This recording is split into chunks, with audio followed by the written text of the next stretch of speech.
Hello everyone. Hi Ingrid. Today we're going to be talking about selling your art at a craft show. First of all, you will need to sign up, and sign up for a craft show can start as early as April. So if you're not in by this time, you may have to wait till next year if you want to get into a holiday show, especially ones that are like at a church bazaar that have been set up for quite a while. But there still may be time. They may have some cancellations, so don't give up yet. There's a difference between just a regular holiday bazaar church craft show and a juried show. A juried show will require you to submit either actual pieces of your artwork or pictures of your artwork to like an artist's guild, and they will decide if you meet their standards for their show, and then they will offer you a place in the show, and their booths will have substantially higher fees than like a holiday or a church bazaar. Sometimes those booths are even free, maybe $20, or you may have to just give a percentage of your total sales for whatever charity they are supporting. With a juried show, it may be maybe $150. The last one I did was $350 for the booth fee. Sometimes they will take 30% of your profits. So you just need to know what you're getting into and what sort of profit margins you have that are going to make it worth your while. The juried shows are great because instead of just having people coming through with their kids looking for something fun to do, you may have some more serious buyers who are ready to do some serious purchasing. So juried shows can be great, but sometimes they can be a little bit more difficult to get into. One of the things that you will also need if you're going to do a juried show is a business license. You can apply for that online with your state website. They're not expensive, but it will give you a number to fill in when you're filling out your form for the show, and then you will keep track of your sales tax, and then you can pay that quarterly to the state. If you are using a Square, which I highly recommend for doing these types of shows, either a church bazaar or a holiday show or a juried show, you will need to have a way to do credit card sales. So having this to stick into your phone is key, because 60% of your customers will be paying with a credit card. You will also need a cash box for your cash customers, and one that locks. And by all means, get to know the vendors on either side of you, because at some point you're going to need to use the bathroom. So you want to be able to say, "Hey Sherry, can you watch my booth?" Tuck your cash box under your table and go run off to use the facilities and come back, and then you can do it for them when they need to go. So just be sure you have a cash box, you have a Square, and you have an extension cord, maybe even a mobile hotspot, because those are the first things that start causing people trouble at shows. I've seen this again and again, where people come early to set up for a craft show, whether it's an indoor or an outdoor show, and there's not enough power outlets, and people are just scrambling trying to get plugged in and trying to make sure that their phone stays charged, and it can be it can be a lot of tension there. So just make sure you have a variety of extension cords, long ones, short ones, and maybe a power strip, because I usually have to plug in a couple different things at my booth. I have a little bit of lighting, and I also have an overhead light that I use because I sit at my booth and I paint while the customers are browsing. So make sure you have your power strips. Also, you will want to have packaging for your sales. You will need bubble wrap or tissue paper for your stones, and something to put over your canvases as well. Bags with handles are very helpful for your customers, then they can continue shopping. And you'll want to tuck in a business card with your sale, or even a thank you card. This way they can contact you later. They can go to your website or your Etsy store, or if you are teaching classes, this is a way to get a hold of you as well.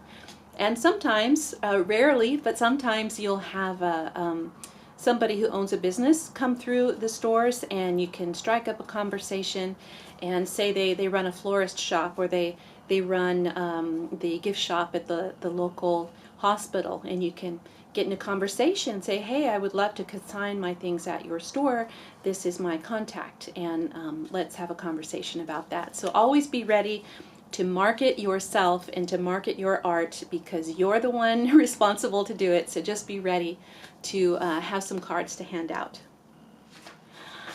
Another thing you want to think about is your table and your setup in your booth. Most booths are going to be 10 by 10, whether it's an indoor show or an outdoor show. An outdoor show, you will need a tent. You can buy these at Costco, and you will also need some Gridwall. And the Gridwall is also very helpful for indoor shows as well, because if you have, say you have a canvas like this and you want to hang it up for people to see, if you have Gridwall, you can zip tie sections together and make sort of this cage around your booth, and it gives you ability to not only hang up your artwork but to also hang up signs so people can really see you from across the room and know what you're all about. So Gridwall is great, and you can buy it in sections, and you can zip tie them together into any shape that you want, and they stand up pretty well. If you're going to do an outdoor booth, you'll need to anchor it in some way in case there's wind. Also, you will need tablecloths. These type of tablecloths are the best. They wrap around your table and they cover up everything underneath, so you can tuck things under there. All of your wrapping supplies, extra product that you haven't sold yet, your lunch, your cash box, you can tuck these under the table, and it just looks very professional and very uniform. I tend to use black tablecloths because I think the artwork shows up better against a black background, and I usually wear black when I'm painting as well, so people will notice the art first before they notice me. And you can also get little black display boxes like this. You can get them in any color, really.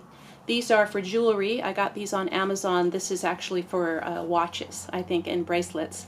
And you can find your little stones fit in there, and you can prop this up, and it's a very nice way to display your things. You can also get little curtain hooks like these. I will have these in the comments below, and you just take them out and you bend them into this little shape. You just sort of bend up and make little feet, and it makes a tiny little easel, and you can actually set your stone on there, and your stone will stand up, and it just is a lot more noticeable than having it flat on a table like this. If it's standing up, people are going to see it when they're walking by, and you can also sell these little things with your stone so they can also set it up at home and look at it better.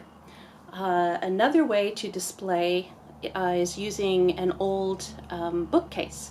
I got an old bookcase at a garage sale, and I painted it black, and I stood that up. It was nice and tall, and I just put my stones in there, leaned them up against the back, and then I had some battery powered candles, and it just made for a very homey, very warm, inviting little display for people. And it also got the things up off the table, because when people come into an art show, they tend to just sort of see over the top, and so you need to have something that's up.